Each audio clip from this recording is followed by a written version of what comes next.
Voilà, donc bienvenue à vous pour ce Zoom de présentation. Euh, nous sommes là tous les trois, Blandine, Cécile et moi-même, Sylvain Gillier, pour déjà un peu présenter notre travail avec les chevaux. Et on va vous parler ce stage. Je partage mon écran. Voilà, qui va avoir lieu sur 4 jours, du 28 avril au 1er mai prochain. Et donc, c'est dans un superbe endroit en Corse. Donc, 4 jours en mouvement avec l'énergie nomade des chevaux. Et ça se situe dans la vallée du Réginou. C'est absolument magnifique et c'est près de Monticello, en Corse du Nord. Voilà. Et, et je vous propose, on va commencer par quelques mots de présentation et, et vous dire quelle était notre intention. Quand tous les trois, on a pensé, on a proposé, on avait vraiment cette impulsion de proposer ce stage autour de l'énergie des chevaux en mouvement et en liberté. Et Cécile, est-ce que tu voudrais peut-être nous dire quelques mots sur qui tu es Oui, avec plaisir.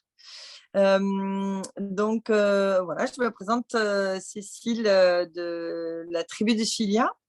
Je suis euh, je suis au centre Équestre Saint-François depuis une vingtaine d'années maintenant. Je suis également éleveuse de quarter horse, de chevaux américains. Et, et je suis éleveuse et amoureuse de mon troupeau, ce qui a fait que j'ai décidé de prendre un autre chemin, parce qu'au début, je faisais surtout des randonnées et des promenades d'1 heure, de 2 heures, de demi-journée. Parce j'habite une très très belle région, agréable de pouvoir emmener les gens justement découvrir la Corse à cheval. J'aimais beaucoup faire ça. Puis après, je me suis rendu compte que pour les chevaux, c'était pas aussi facile que ça.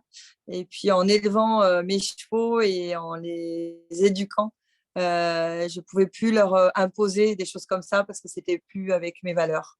Donc j'ai commencé à m'orienter, à penser déjà à une autre orientation petit à petit. Et finalement, le Covid a été un bon accélérateur Oui, pour tout ça. un peu pour tout le monde, à vrai dire, hein. Oui, tout à fait.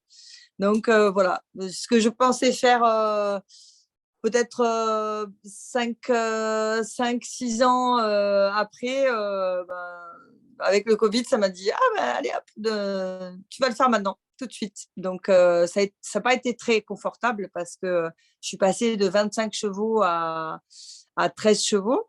Maintenant, j'en ai à nouveau 16. Quand je dis chevaux, c'est équidé, hein, donc j'ai des chevaux, un petit mulet, un petit âne. J'ai aussi des chevaux qui sont nés chez moi, mais j'ai aussi des chevaux qui ont choisi de venir vivre dans mon troupeau. Donc quand j'y choisis, c'est vraiment choisi comme ce petit mulet qui a traversé la route et qui m'a dit, bon, moi je vais venir vivre dans ton troupeau. J'ai dit, bon, ok, Ah ouais. voilà, avec un gros charisme. Donc il apporte beaucoup au troupeau, aux humains et à tout le monde. Voilà, donc pour mon parcours, comme je disais, je suis éleveuse. J'ai aussi fait une formation pour être équicoach.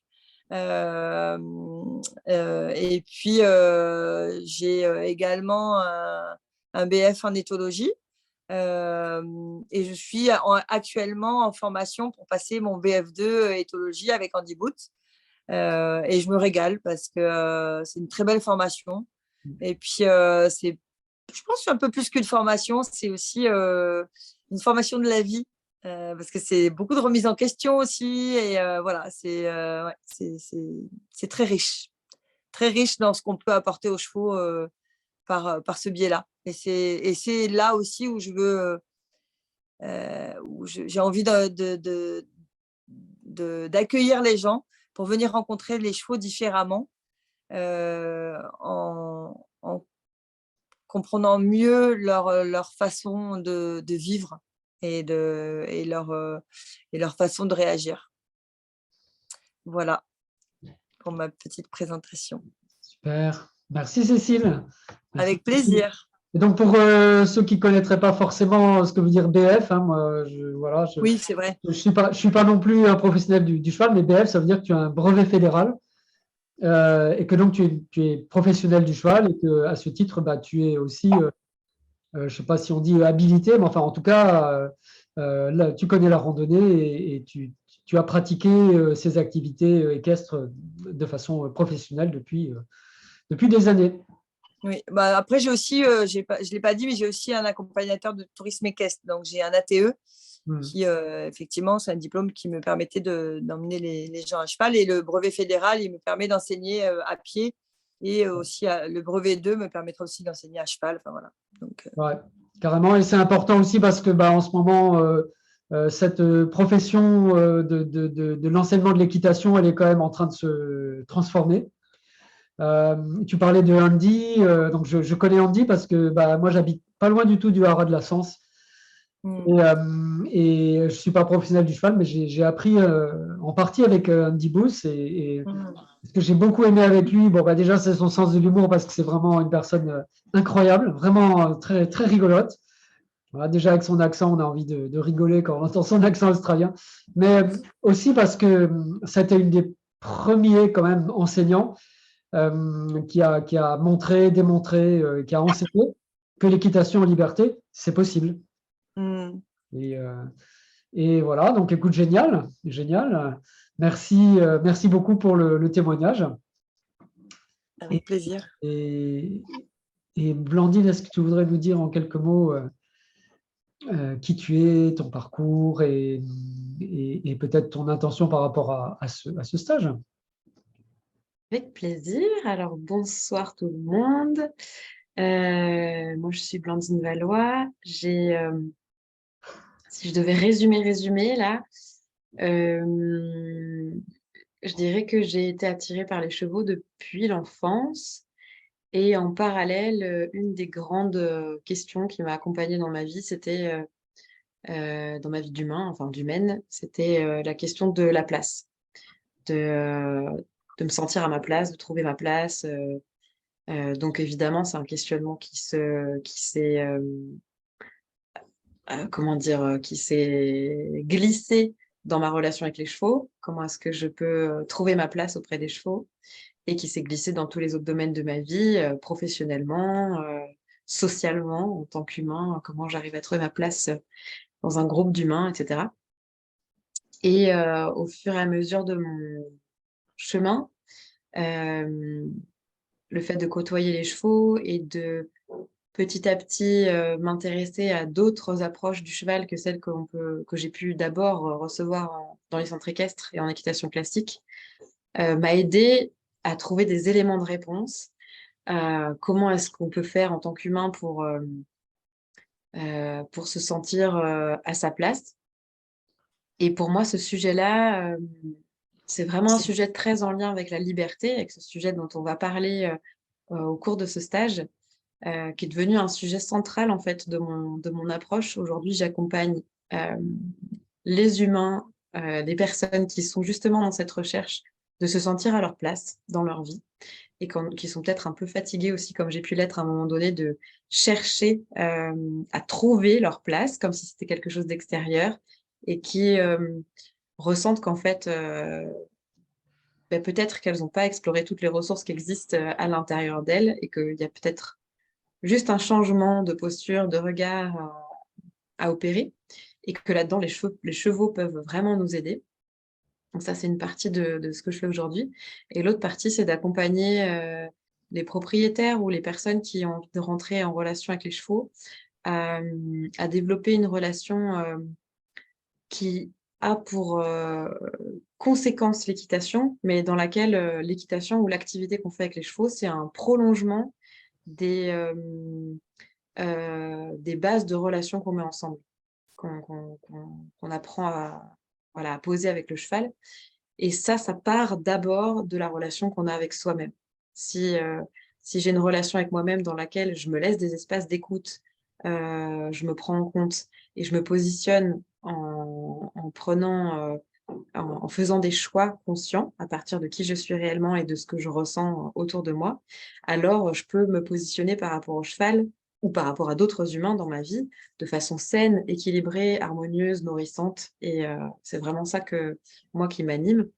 Et du coup, dans cette idée de mouvement, quand on a discuté avec Sylvain et Cécile de cette idée de stage dans lequel on aimerait mêler le mouvement, le fait d'être aussi en immersion dans la nature et de reconnecter quelque part à une autre dimension, un autre rapport au temps, à l'environnement, à nous-mêmes, à notre propre nature, bah, il nous a paru, en tout cas, c'est un sujet qui nous parlait à tous les 3, je crois, et je parlais pour ma part, mais que cette notion de mouvement, elle était vraiment liée à la fois à cette question de comment je me positionne, comment je me perçois et comment je choisis finalement de me placer dans la vie.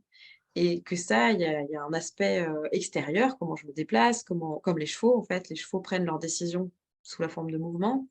Mais chez nous, en tant qu'humains, il y a aussi une dimension plus intérieure qui, pour moi, est vraiment très liée avec ce sujet de la liberté et qui me semble un sujet vraiment hyper d'actualité. Probablement, c'est tout le temps d'actualité, la liberté, hein, mais là, en ce moment, on est quand même dans une période un peu particulière de notre histoire. Et, et voilà, moi, je ressens vraiment cet appel à cultiver des espaces dans lesquels on peut ressentir, trouver des clés et aller peut-être un petit peu plus conscientiser comment est-ce qu'on peut se réapproprier sa propre liberté individuellement, collectivement. Et les chevaux sont, à mon sens, une immense source d'inspiration pour ça et un soutien pour s'entraîner en fait à ça. Voilà pour ma part. Et puis, bah, du coup, j'ai pas dit, mais je vis en Corse aussi, tout près de chez Cécile. On est partenaires dans, dans nos chemins, je dirais, respectifs, dans nos chemins d'humaine et puis dans nos chemins pro aussi. Et voilà, on a la chance de pouvoir avoir ces espaces qui nous font grandir ensemble avec nos chevaux.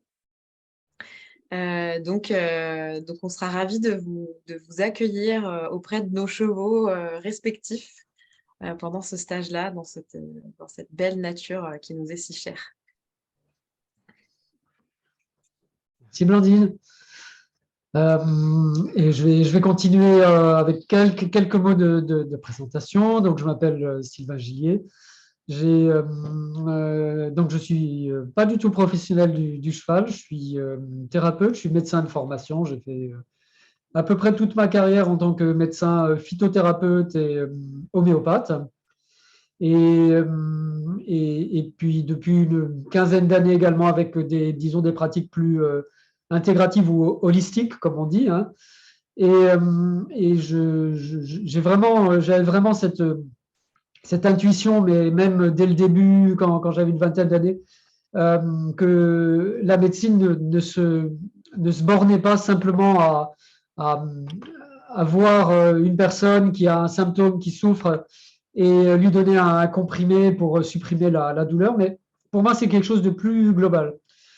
Et j'avais vraiment cette intuition que pour retrouver cette globalité, ce sens un peu intégratif, ce sens holistique, comme on dit, il fallait se tourner vers la nature. Une des animaux naturels qui sont les plus proches de nous, mais qui sont dans la nature, ce sont les chevaux. Alors bon, il y a les chiens, il y a les chats, d'accord, les poissons rouges, mais ils vivent dans notre maison, ils vivent complètement sous notre influence. Et les chevaux, ça n'est pas le cas. Les chevaux vivent encore dans leur milieu naturel. Ils dorment pour certains dehors, ils vivent pour certains en troupeau. Et ils ont cette connexion vraiment de première main avec la nature. Et pour moi, ça a été super important de reprendre cette connexion. à titre personnel, je peux dire que j'ai moi-même été reconnecté à cette nature que nous portons, ou à cet aspect peut-être je ne sais pas comment on peut dire, de présence, en tout cas, que nous portons tous. Et les chevaux m'ont beaucoup aidé par rapport à ça. Et j'ai d'abord fait mon cursus au Haras de la Sens. J'habite pas très loin du Haras de la Sens, en fait, dans les Yvelines. Et ensuite, j'ai voulu associer ma pratique médicale en cabinet et ce que les chevaux m'ont appris et enseigné. Et je me suis formé aux États-Unis avec une dame qui s'appelle Linda Kohanov, qui a écrit ce livre du Tao du cheval et qui a créé donc cette approche EponaQuest, pour laquelle je suis certifié maintenant depuis une bonne douzaine d'années que je pratique. Et également des cours de ça en allant très souvent aux États-Unis. Je me suis retrouvé en fait immergé dans les réserves amérindiennes. C'est dans Linda Abbey, dans le sud-ouest des États-Unis. C'est un endroit où il y a une présence amérindienne qui est très très forte. Et je peux dire que je n'ai pas forcément recherché ça, mais je me suis retrouvé un peu à travailler dans des réserves ou des nations amérindiennes. Et donc, ça m'a complètement ouvert, on pourrait dire, un nouvel univers par rapport à cette notion de liberté personnelle, de liberté de choix, de souveraineté personnelle. Et je crois que pour que la santé soit vraiment globale, la liberté personnelle du choix et la souveraineté, hein, c'est-à-dire que je choisis ce qui est bon pour moi, et pas forcément ce qu'on me dit qui est bon pour moi, mais ce que je ressens qui est bon pour moi, de façon souveraine et de façon libre. Et en décembre dernier, j'ai fait un sommet en ligne où Linda Kohanov d'ailleurs était invitée. Il y avait une autre personne qui était invitée, qui s'appelle Yvette Running Horse Collin, qui a expliqué le point de vue des Indiens Lakota, des Sioux Lakota, sur leur relation au cheval. C'est quelque chose qui m'a beaucoup fait réfléchir. Hein. Et en discutant avec donc Yvette sur la manière dont le cheval était intégré chez les Sioux, chez les Sioux Lakota, il y a vraiment cette idée à la fois de la liberté et à la fois de la reliance avec tout ce qui nous entoure. Hein. Et je crois vraiment, par rapport à ce stage sur la liberté qu'on propose en Corse, que la véritable liberté personnelle, individuelle, elle conduit à avoir une intention claire. Et elle permet aussi une espèce de recul sur soi et sur toutes les histoires qu'on va se raconter. Et elle permet quelque part de se positionner. Et quand Blandine parlait de trouver sa place, moi c'est vrai que je résonne avec ça. Et je résonne aussi sur le fait de choisir librement, de se positionner librement et également d'avancer de façon consciente, de se mettre en mouvement.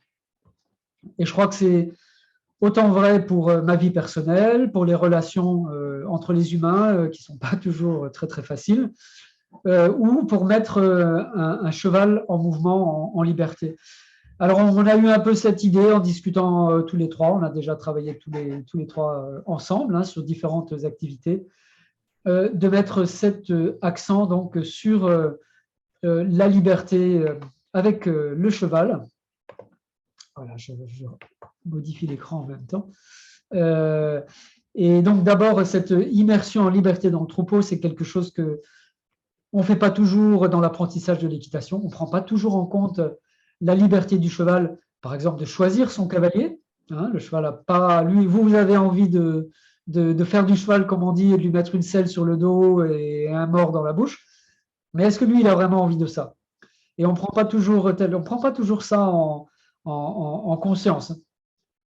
Et donc, cette liberté de permettre aux chevaux de choisir leurs humains, de choisir avec qui ils veulent être en relation et comment ils veulent être en relation, de travailler à pied et de travailler travailler à pied en liberté également. Et moi, je suis super heureux d'être avec Cécile et avec Blandine, qui ont toutes les deux vraiment une super expérience de ce travail en liberté. Et peut-être aussi se donner la liberté de ne rien faire avec un cheval.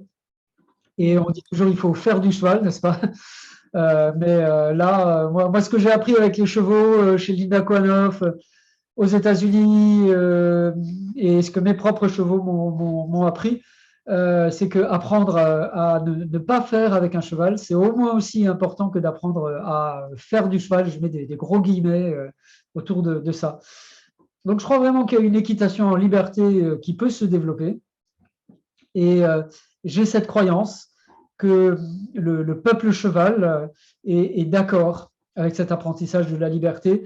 Je l'avais en tant qu'intuition. Depuis que j'ai entendu Yvette, depuis que j'ai discuté avec Yvette et son héritage des Lakota, bah, c'est devenu plus qu'une intuition, c'est devenu un fait. Hein. Les chevaux attendent de nous que nous soyons des véritables êtres humains. Ils veulent nous apprendre cette véritable liberté à l'intérieur de nous et dans nos relations avec les autres êtres humains. Donc voilà un peu pour la présentation au niveau de ce stage.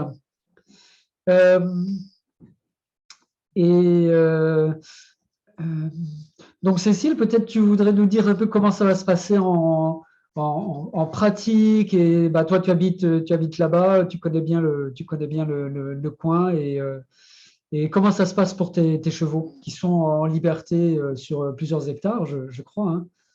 Alors oui, en fait, mon troupeau, ils sont tous ensemble.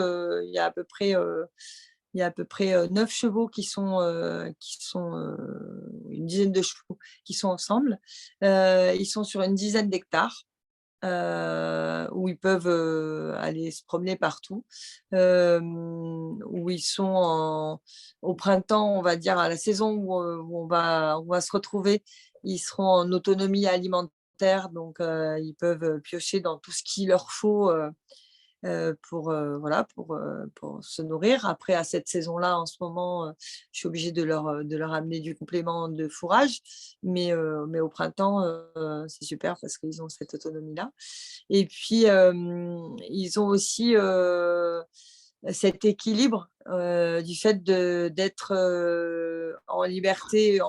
Ils sont en semi-liberté, parce que sur 10 hectares, c'est vraiment très, très différent que d'avoir des chevaux dans un paddock ou même au niveau des interactions, au niveau de leurs déplacements, au niveau de tout ça, on retrouve un équilibre qui est complètement différent, je trouve, pour les avoir eus en paddock avant et puis pour de temps en temps les avoir encore de temps en temps, je les ramène sur le centre équestre et ils sont en paddock. Je vois vraiment la différence de leur comportement, de leur équilibre et voilà, de ce que ça peut leur apporter et de ce qu'ils peuvent apporter à l'humain du fait d'être comme ça dans cette liberté-là. Et je pense que aussi quand les chevaux nous soignent, parce que je pense que réellement ils sont là pour ça aussi, bah, ils ont besoin de cette liberté, de cet équilibre en troupeau pour pouvoir se nettoyer voilà, et recharger les batteries, eux aussi. Et qu'est-ce que tu dirais qui a changé par rapport au moment où tu les avais en paddock, en box ou dans le centre équestre? Et maintenant Euh, tu les vois sur plus de 10 hectares en semi-liberté, et en tout cas dans un environnement qui est complètement naturel, hein. Ils sont dans une espèce de vallée, je crois, je me souviens. C'est juste magnifique d'ailleurs. Il y a des gros mais rochers. en fait, oui, c'est vrai que l'endroit, en plus, au niveau énergie, il est très puissant, je trouve. Et en fait, ce qui a changé pour eux, c'est leur joie de vivre, vraiment. Quand j'arrive, même en plein été, alors qu'il fait chaud et que je les vois arriver au galop, s'amuser entre eux, je les observe beaucoup. J'ai cette chance d'avoir le temps, de prendre le temps de les observer. Et oui, quand on voit les interactions entre eux, on voit que c'est plus les mêmes chevaux. Ils ont cette gaieté qu'ils n'avaient pas en paddock, clairement pas. Pourtant, ils étaient quand même en troupeau, hein, mais ils n'avaient pas, ils avaient pas ces interactions entre eux. Ouais. Donc, je trouve que ça vraiment, c'est toute la différence que je trouve. Ouais, carrément. Et il y a. Alors attends, excuse-moi, je suis en train de manipuler l'écran en même temps. Mais Et pour il y a cet aspect, je trouve, avec les chevaux. Et, et c'est aussi un peu un témoignage personnel.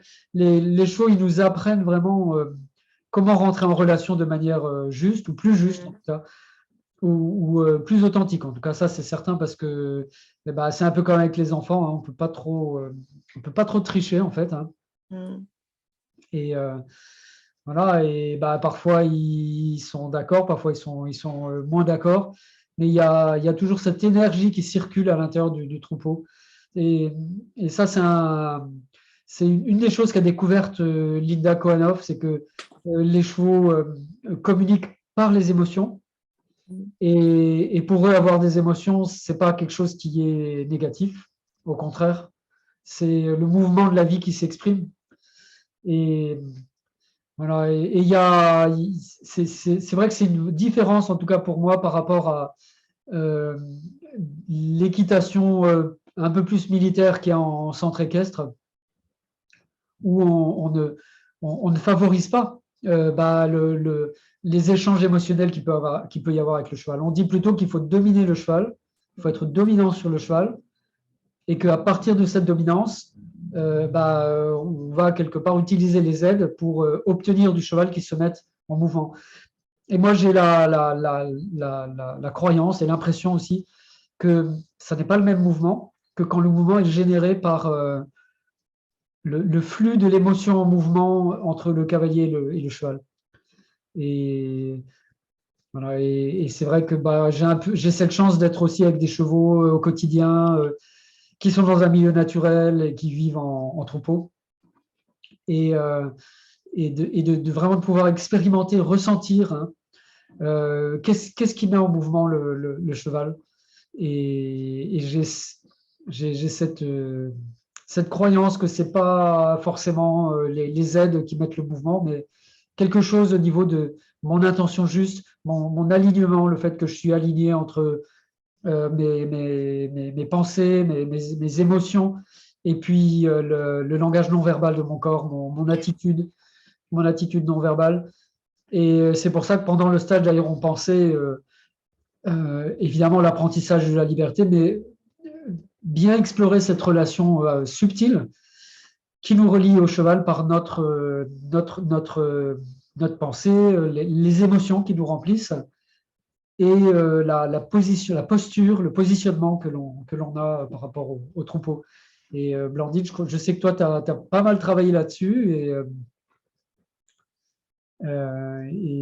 que bah, voilà, qu'est-ce que ça te, comment est-ce que tu verrais comment est-ce que ça va se dérouler sur place? Je sais qu'on avait réfléchi ensemble pour plusieurs types d'exercices, hein. Ouais. Oui, oui, mais je veux bien rebondir sur ce sujet. C'est clairement un sujet qui me passionne.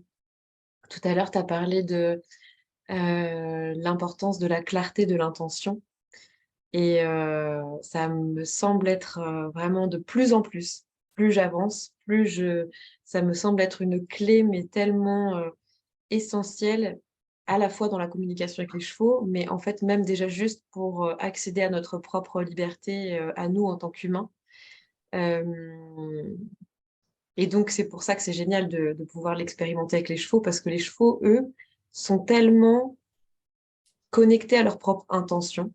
Ils ont, comme les chevaux sont vraiment dans le présent, hem et qui se projettent ni dans le passé ni dans le futur, quand ils ont une intention, elle est pure, il y a aucun parasitage. Le cheval qui se dit, là, je suis près de l'arbre et en fait, j'ai envie d'aller boire, par exemple. Il y a rien qui va venir brouiller son intention de se déplacer du point à côté de l'arbre jusqu'au point d'eau. Il Et peut y du avoir coup, un humain avec une longe qui lui dit non, là, c'est l'heure de la oui, reprise. voilà. Ouais. Mais dans le contexte où il est libre, où il est dans son environnement naturel, il y a rien à l'intérieur de lui qui va venir, parasiter ça. Alors que moi, si j'ai l'intention d'emmener mon cheval d'un point A à un point B, il se peut très bien qu'en plein milieu, j'ai des pensées du style: «Oh, mais est-ce que j'ai bien pensé à acheter du beurre, tout à l'heure? Ah oui, puis il faut que j'aille chercher la petite à l'école. Ah oui, puis j'ai oublié de dire ça à machin, ma collègue, bidule qui va», enfin voilà, il y a plein de choses qui peuvent venir nous parasiter un petit peu la clarté de notre intention. Et du coup, le fait de pouvoir évoluer avec des chevaux, qui sont justement dans un contexte où ils sont pleinement au contact de leur nature de chevaux, donc c'est-à-dire comme c'est le cas chez Cécile et chez moi, où les chevaux sont en troupeau, en liberté, comme tu disais Cécile, ils sont pleinement vivants quoi dans leurs sabots, bien dans leurs sabots de chevaux. Bah, du coup, ce sont des chevaux qui sont, libres aussi d'avoir accès à leur, capacité de faire des choix. Parce que ça paraît, bête, quand je dis ça, mais finalement, il y a pas tant de chevaux que ça qui ont accès à cette capacité de faire des choix dans leur quotidien. Parce qu'un cheval qui vit dans un petit paddock ou en box, il a très peu de choix, en fait, dans son quotidien. Le fait d'avoir une vie de troupeau sur des grands espaces, ça permet au cheval d'être en lien avec son pouvoir, de faire des choix, de choisir à côté de quel cheval il a envie de se mettre, la vitesse de ses déplacements, à quel endroit il va, quel est son rythme, et cetera. Et donc le fait, nous, en tant qu'humains, de se mettre en contact avec ces groupes de chevaux, ou même avec un cheval en particulier dans une interaction individuelle, ça peut nous permettre, le cheval va agir un petit peu comme en fait, il va nous donner un feedback tout de suite, de où est-ce qu'on en est dans la clarté de notre intention. Hem, Si pour lui, c'est pas assez clair ou pas assez, tangible, qu'il la ressent pas vraiment, bah, il va prendre une décision pour lui. Ça peut être brouter, ça peut être s'éloigner, ça peut être nous bousculer, ça peut être, ne rien faire. Mais pour que mon intention, elle puisse être perçue par le cheval et que le cheval puisse me rejoindre dans mon intention, il faut que cette intention soit déjà claire entre moi et moi. Et là, on est vraiment, voilà, dans quelque chose, qui peut se c'est une notion, à mon avis, qui peut se décliner à toutes les échelles dans notre vie. Donc déjà de moi à moi, ensuite de moi avec, les personnes, proches, comment je mobilise mes ressources, donc mon corps, mes pensées, ma capacité de mettre en place des stratégies, si j'en ai besoin, et du coup, comment je communique ça à ceux qui sont autour de moi, les chevaux ou d'autres êtres humains ou les 2. Et donc, c'est toutes ces choses-là qu'on va venir expérimenter, au cours de ces, 4 jours, dans différents contextes. Vous aurez l'occasion d'avoir des interactions en individuel avec des chevaux. Vous aurez l'occasion d'avoir des interactions dans le troupeau, dans les troupeaux, dans les 2 troupeaux. Et puis, il y aura des possibilités d'explorer un petit peu toutes ces notions dont on vous parle là depuis le début, à la fois à pied, à cheval, avec toujours cette intention en toile de fond qui est hem, d'être conscient, en fait, avant tout, d'être dans une forme de conscience. Parce que la liberté et le mouvement, ça je crois qu'on est tous les 3 d'accord pour dire que ça part de ça, en fait. Ça part déjà d'être conscient, de soi, de moi là dans l'instant. Qu'est-ce que je ressens? Quels sont mes besoins? Je sais que Cécile, toi, tu mets vraiment aussi beaucoup, beaucoup ça en avant dans tes accompagnements, le fait d'inviter, chacun à être, déjà à l'écoute de soi, de son propre rythme, de ses envies, de ses besoins, et quel que soit en fait «l'exercice» entre guillemets ou l'expérience qu'on vous proposera, il y aura vraiment ce point de départ-là, d'être à l'écoute, d'être présente à ce qui se passe pour vous, à ce qui se passe pour les chevaux. Je ne sais pas si tu veux rebondir, Cécile, là-dessus? Oui, ben, complètement. C'est-à-dire que moi, j'invite toujours, quand on part à pied avec les chevaux, on part souvent à côté des chevaux, à pied. Et ensuite, j'aime bien, proposer de monter à cheval ou pas. C'est-à-dire que chacun, respecte son envie et son ressenti, du moment. C'est pas parce qu'il y a une personne qui dit: «Oui, moi, effectivement, j'ai envie d'être à cheval», que tout le groupe, d'ailleurs, c'est un petit groupe, hein, c'est 5 personnes maximum. On peut avoir 2 personnes à pied, 2 personnes à cheval, et c'est surtout être là et écouter ce qui est juste pour nous à ce moment-là précis, à ce moment présent. Voilà, c'est être là. C'est pas faire du cheval, c'est pas faire des choses, c'est être là. Et après, avec ça, on voit ce qui se passe.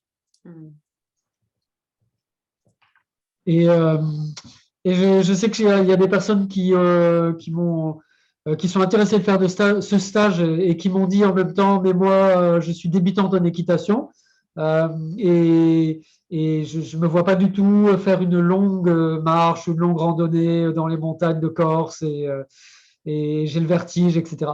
Et bon, peut-être pour dire et redire que un des aspects de cette liberté du choix, c'est aussi de respecter les limites de l'autre, mais également mes propres limites, de me respecter moi-même.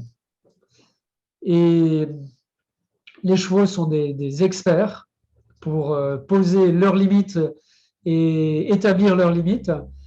Et franchement, ils peuvent nous apprendre à dépasser à connaître mes limites et à savoir qu'est-ce qui va être bon pour moi dans la relation. Et bien évidemment, je le reprécise quand même, hein, mais je crois que c'est assez évident avec tout ce qu'on a dit, mais évidemment, on va pas passer toute une journée entière à cheval, à explorer les pics rocheux là au-dessus de Monticello.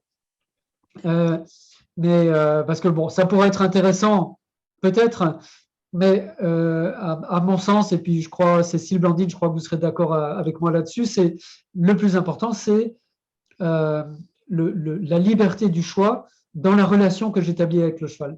Et à partir de cette relation, eh ben, il y a plein de choses qui vont devenir possibles. Et Cécile, on a déjà fait ces activités en situation d'équitation en étant monté à cheval. Et vraiment, j'admire, je reconnais cette sensibilité que tu as pour permettre aux personnes de se respecter, de respecter le cheval, de respecter la dynamique du troupeau, aussi en situation d'équitation. Et ça, c'est précieux, c'est super important. Parce que c'est vrai que il y a pas mal de stages disons, en équi-coaching qu'on fait à pied, à côté du cheval. Mais dès qu'on est en situation d'équitation, il y a un petit peu les réflexes qui reviennent, la sécurité, la peur aussi. Hein, il y a la peur de la personne qui est à cheval.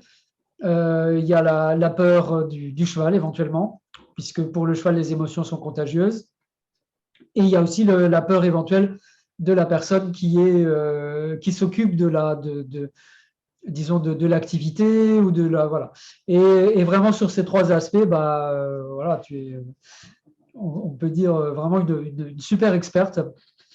Et ça, je voudrais rebondir là-dessus, Sylvain. Je ne sais pas si je peux glisser un mot. Je t'en prie. Je voudrais rebondir en disant que ce qui est déjà rare et je vais vraiment dans le sens de ce que tu disais, mais je peux rajouter que Cécile, comme elle a fait naître une grande partie de ses chevaux, il y a vraiment une dimension de famille unie. D'ailleurs, tu dis tout le temps, Cécile, que tes chevaux sont ta famille. Ouais. Et du coup, je trouve qu'on ressent vraiment quand on rentre dans le troupeau de Cécile et de la manière dont tu accompagnes les humains qui s'intègrent dans ton troupeau,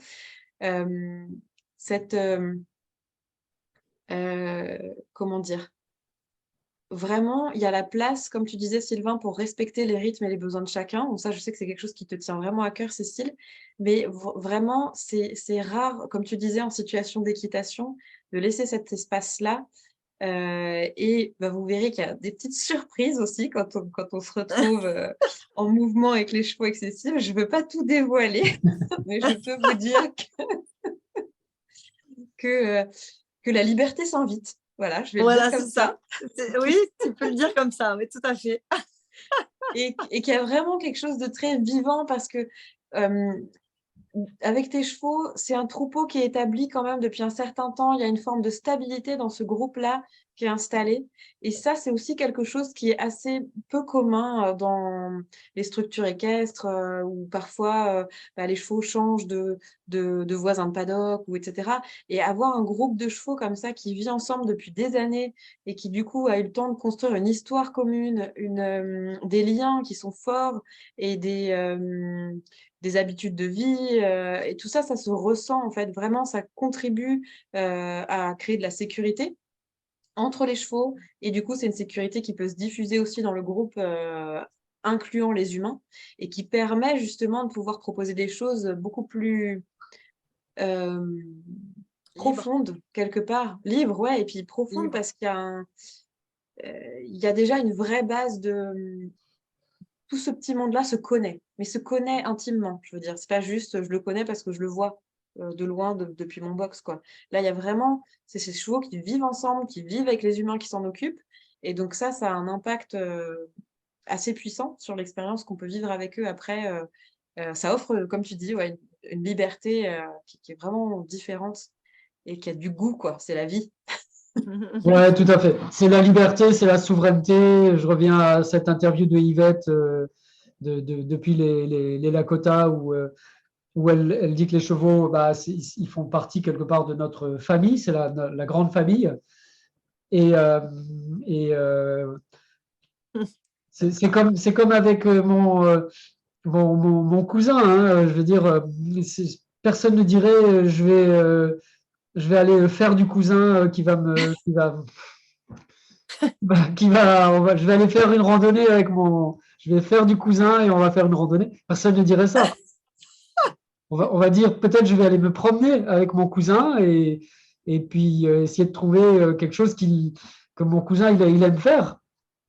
Et il y a vraiment cet aspect de famille qui est super présent dans les traditions amérindiennes, mais je pense qu'il était aussi présent partout ici, dans la relation avec le cheval, et spécialement ben, chez les chevaux de la tribu de Filia, chez tes chevaux, Blandine, dans cet endroit de Corse qui est tellement magnifique, hein, où voilà, peut-être que la nature est encore un petit peu plus naturelle à cet endroit-là. Mm. Hein, et un peu plus autonome, un peu plus en souveraineté. En tout cas, on ressent l'énergie de souveraineté de la Corse quand on est là-bas. Mais bon, je plaisante un peu, mais c'est vrai que ça fait partie. Se connaître soi-même, connaître sa liberté de choix et la souveraineté, bah, ça fait partie aussi de la relation au cheval. Euh, alors, je vois que l'heure tourne. Je Et, voudrais juste rajouter oui, aussi, parce que tu as évoqué par rapport aux personnes qui ne sont pas cavalières, c'est vrai que tout à moi fait. aussi, on m'a posé la question. Ouais, Il y a une personne qui m'a posé la question en me disant, ça m'intéresse vraiment ce stage, mais moi, j'ai aucune compétence tout à fait. équestre.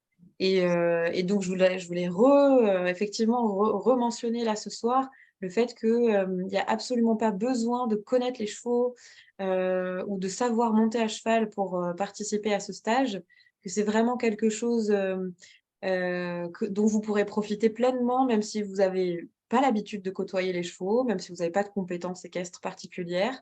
De toute façon, toutes les activités seront guidées à partir de là où vous en êtes, et elles vont apporter des choses à...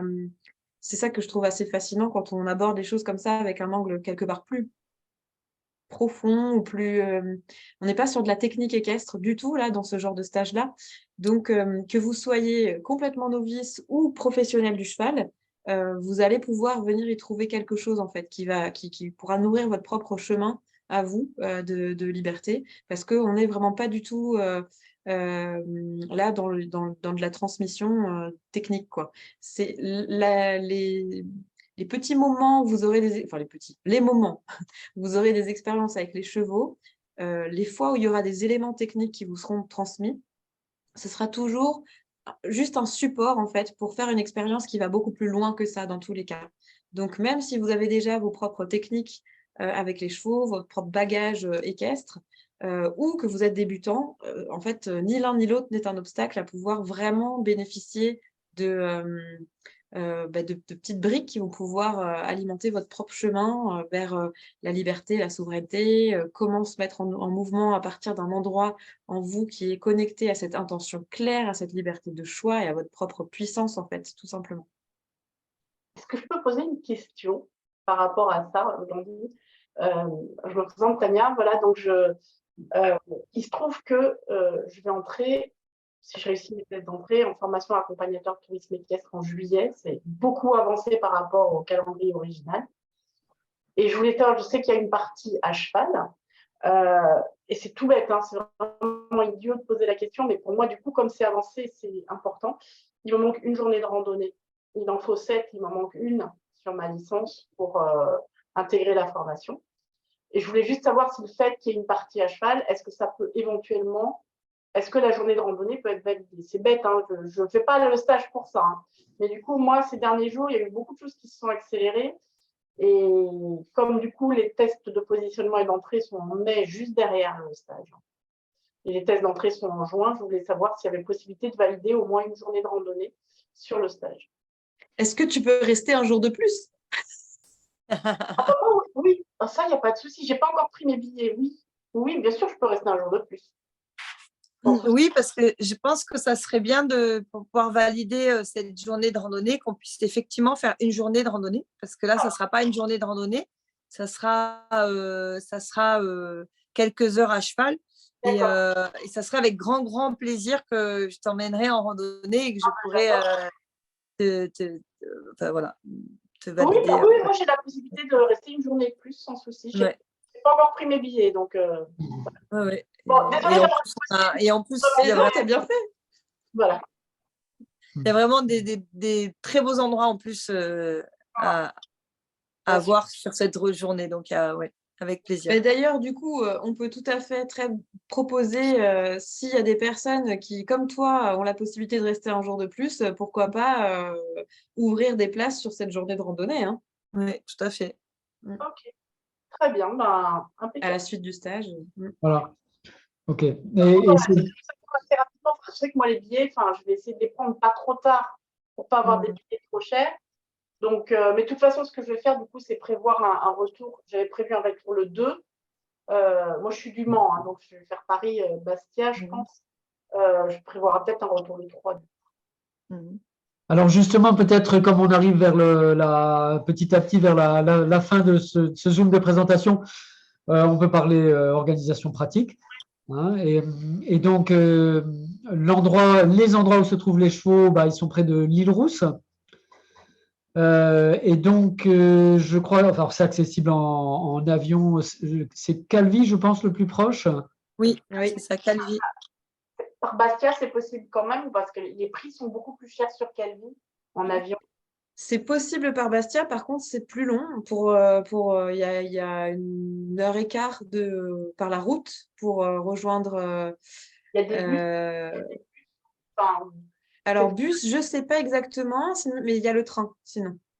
Et je crois qu'il y a un train qui arrive à l'île Rousse ou quelque chose comme ça. Oui, il y a un train qui arrive à l'île Rousse. Ouais. Oui, mais le train ne passe pas par l'aéroport de… Mais il y a une navette. Mais il y a une navette. De l'aéroport, il faut prendre une navette pour aller jusqu'à la gare. Et de la gare, après, il y a le train pour l'île Rousse. Donc, c'est possible, c'est un peu plus d'organisation, mais c'est possible sur le principe, effectivement.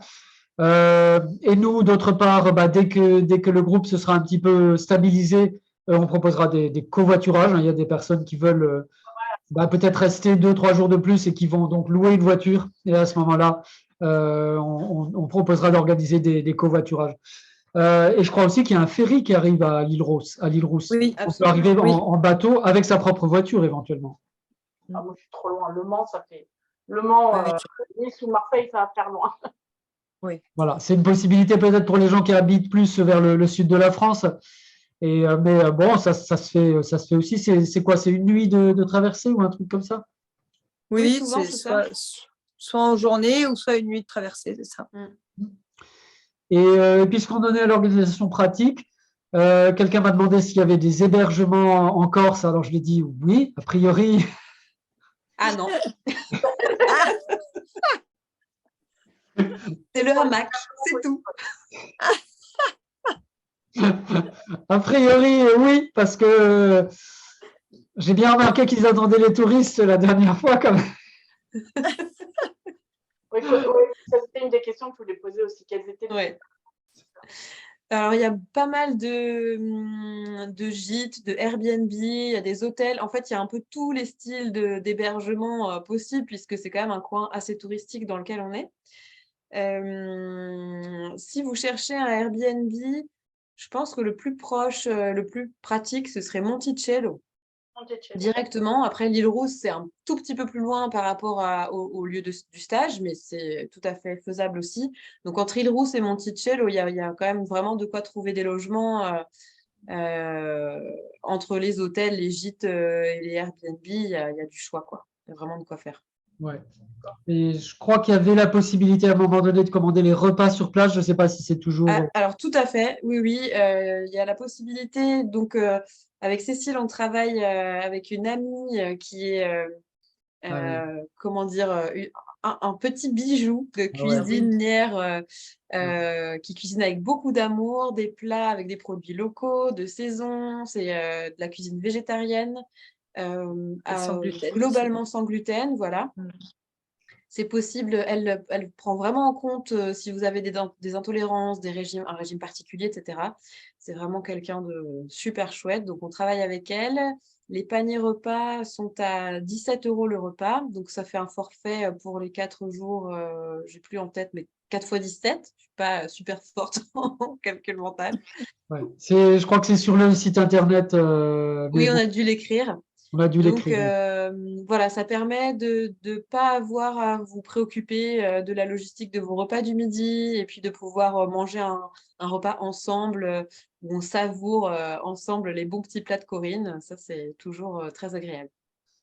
Tout à fait. Et pour le logement, il y a aussi une possibilité, si vous voulez, de louer une maison à plusieurs. Moi, je m'étais un petit peu renseignée. Donc, ça aussi, on pourra vous envoyer un peu plus d'informations et ça peut faire encore moins cher qu'un Airbnb si voilà, il y a cette possibilité-là. Il y a plusieurs maisons à louer. Voilà, c'est aussi pour ça qu'on avait choisi cette date qui est quand même encore qui est pas dans la grosse saison. Donc, je me suis quand même rendu compte, n'étant pas corse, n'est-ce pas, qu'il y a deux référentiels de prix quand même. Hein. Ah oui. Voilà.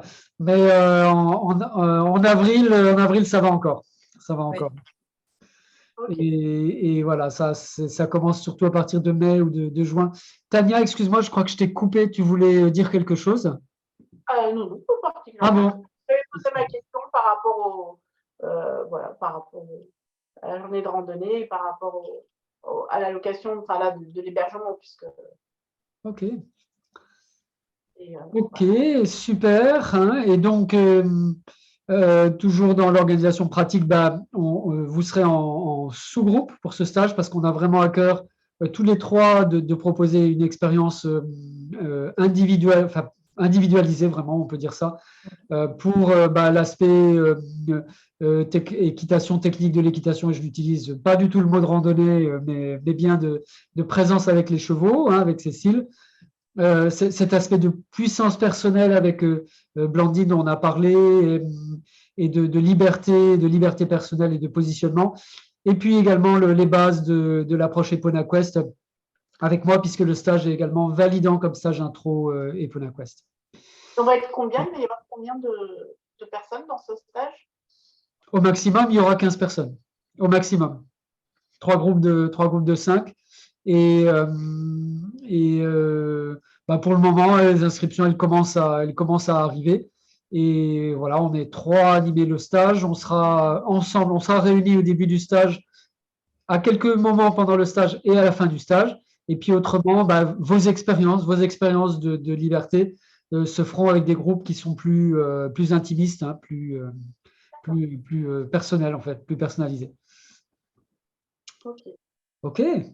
Alors, je ne sais pas s'il y a d'autres questions. Ouais. Est-ce que je peux poser une question? Julie, Je Julie, voudrais oui. bien savoir, en fait, ce que j'ai vu, voilà, EponaQuest, et je voudrais savoir si ce stage, il peut être suivi complètement en dehors d'un parcours avec EponaQuest, ou bien si c'est spécifique, en fait. Voilà, c'est ça que je n'avais pas très bien compris. Alors, je vais répondre étant certifié EponaQuest. Il va y avoir des éléments de base de l'approche EponaQuest qui permettent de le valider comme stage intro pour les personnes qui sont sur un cursus, mais ce n'est clairement pas l'intention première de ce stage.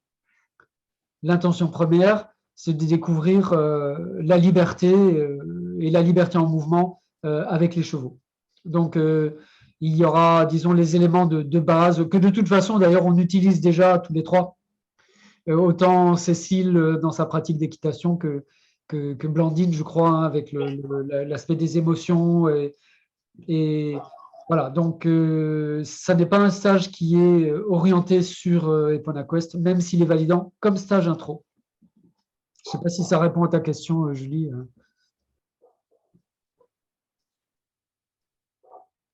Et les infos plus tard, par exemple sur la journée supplémentaire de rando, sur les locations de maison, etc., on les aura donc par. Il y aura quoi, un page Facebook, on les aura par Sylvain, ou comment ça se passe? L'aspect pratique, je pose un peu des questions pratiques. On peut en discuter. Moi, je laisserai mon numéro de téléphone et puis on peut s'appeler. Et comme ça, on en discute ensemble. Et puis, on établira la journée de randonnée en fonction de vos envies. Ok, super. Voilà. Parce que moi, j'adore vraiment faire organiser des randonnées comme ça et écouter voilà, l'envie de chacun. Et c'est pour ça que je fais de plus en plus des randonnées très, très intimistes où des fois, je sors même qu'à 2 personnes. Ça ne me dérange absolument pas, bien au contraire. Et jusqu'à 4 personnes, voilà. Mais je vais plus aller au-delà de 4 personnes parce que on vit autre chose quand on est en tout petit comité comme ça. Super, merci beaucoup, Cécile. Voilà, avec plaisir. Et pour ce qui est des informations concernant le gîte, les transports, etc., je pense que c'est à l'inscription, en fait. Après, vous allez recevoir par mail toutes les infos de ce qu'on peut vous transmettre comme détails et comme pistes. Voilà. Ouais. Et du coup, ça me vient par rapport à la question de Julie. Il y a un stage qui est avancé EponaQuest, qui est validant comme stage avancé, qui lui est entièrement dédié à l'approche EponaQuest, mais il est en juillet. Je l'anime avec ma collègue Elodie Amiche, qui est comme moi instructrice avancée EponaQuest. Donc, si Julie, si c'était ta demande par rapport au cursus EponaQuest, c'est un stage qui est en juillet. Je crois que c'est du 18 au 22 juillet et c'est près de Aix-en-Provence. Voilà. OK. Merci beaucoup. Bon. Ça donne envie d'y être, en tout cas. Merci à vous. S'il n'y a pas d'autres questions, on va se dire au revoir. Ici, je vais couper l'enregistrement. Donc, en vous remerciant d'avoir pris du temps pour être avec nous pendant cette présentation. Et puis, bien sûr, on espère vraiment vous retrouver pour ces moments en liberté et en mouvement intérieur avec les chevaux. Merci Un beaucoup. truc qui me vient, Sylvain, de partager là, je n'ai pas pensé à le dire avant, on a parlé des chevaux, de la famille, etc. Et du coup, j'en profite pour vous partager le fait que au mois d'avril, au moment de ce stage-là, peu de temps avant, j'aurais eu la chance d'accueillir la première naissance dans mon troupeau. Ah ouais, ouais. Et donc, dans le troupeau que vous découvrirez au mois d'avril, euh, il y aura cette possibilité de voir donc, petit bébé avec sa famille, en fait, vraiment qui vivent du coup en groupe. Et pour moi, ce sera une première de pouvoir assister au début d'une vie de cheval qui vit à la fois avec sa maman, son papa et puis les autres membres du groupe. Donc voilà, je me dis que c'est aussi une chance que ce stage tombe à ce moment-là pour pouvoir bénéficier aussi de cette situation-là qui est à sa façon aussi en lien avec ce sujet de la liberté et du mouvement, parce que là, du coup, on va être avec toute la fraîcheur du poulain qui découvre la vie et lui-même dans cet espace-là. Donc, voilà, il y aura toutes les facettes qui seront présentes et ça va être très Ah ouais. chouette. Ouais, c'est trop mignon les poulains quand ils sont en famille, quand ils sont. Et il y a une vraie éducation, hein. Et Ouais. on a tendance vraiment à oublier ça peut-être dans l'environnement équestre, mais et moi j'ai des chevaux Camargue et c'est des chevaux qui ont été qui sont nés en Camargue en berceau comme on dit sur 500 hectares carrément et donc ils ont été éduqués par leur famille pendant 2 ans. Et je peux vous dire que je suis très souvent dans la nature avec mes chevaux, que je croise souvent d'autres cavaliers et qu'il n'y a pas photo quand même, hein. L'éducation du jeune cheval, l'éducation qu'il a par l'exemple de ses parents, des autres chevaux, pour comprendre son rôle, pour comprendre sa place, son positionnement, qui il est, euh, pour apprendre également qu'est-ce qu'il peut manger et qu'est-ce qu'il ne peut pas manger. Hein, et ça, c'est très clair avec des Camargues qui sont élevés en troupeau. Ils n'ont pas du tout le même régime. Ils savent quoi manger, beaucoup mieux que d'autres chevaux, en fait. Et donc, et ils apprennent par l'imitation, ils apprennent par l'éducation. Il y a une vraie éducation active, en fait, au sein du troupeau. Et c'est trop génial d'observer ça. Et moi, c'est vrai que ça me fait beaucoup réfléchir à c'est ce que dit Yvette aussi hein, dans son interview là sur les Lakota, c'est que une des choses qui est importante dans les communautés amérindiennes, c'est de connaître son rôle en tant qu'être humain. Et elle dit qu'un des meilleurs moyens de connaître son rôle, c'est d'observer comment est-ce que les chevaux ils se comportent avec les poulains, comment la jument elle se comporte avec les talons quand il est là, comment le troupeau se fonctionne ensemble. Et c'est vrai que c'est trop génial de pouvoir observer ça. Et c'est rare, c'est précieux, c'est rare de pouvoir l'observer vraiment en milieu naturel. Alors merci Blandine d'avoir partagé ça. Puis on se réjouit de retrouver ce petit poulain. Poulain ou pouliche? On ne sait pas encore. Non, on ne sait pas encore. Surprise! Surprise.